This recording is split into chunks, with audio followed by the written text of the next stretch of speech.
127 kvadratli 3 xonali kvartiramiz Ruday ko'chasidan 3-qavatda mebel texnikalari bilan sotilyapti.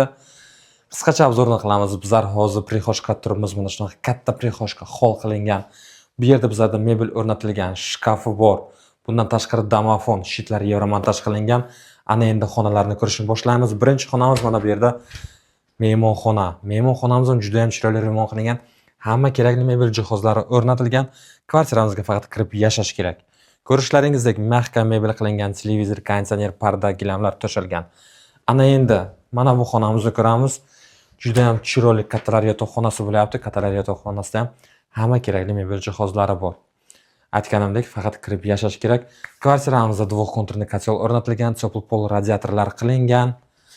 Kadastr hujjatlari tayyor turibdi. Va mana bu yerda bizlarda 3-xonamiz bo'lyapti. Bu ham mana shunaqa katta kravat bilan shifonyer tumbuchkalar o'rnatilgan. Parda, gilamlar qilingan do'stlar. Kimga qiziq bo'lsa, agar telefon qilinglar, arzonroq qilib olib beramiz. Mana bu yerda bizlarda chiroyligina oshxona bo'lyapti. Oshxonamizda ham ko'rishlaringizdek o'tirib nonushta qiladigan joy, xolodilnik, kuxonniy garnitura, stиральный mashinka, gazli plita, вытяжкалari hamma narsasi bor.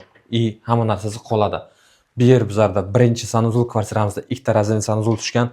Novostroykada joylashgan. Bu ikkinchi sanuzul g'ishtli domda bo'lyapti. Narxini 115 ming deyaptilar. Yana savdosi bor. Kimga qiziq bo'lsa, agar telefon qilinglar, yana arzonroq qilib olib beramiz.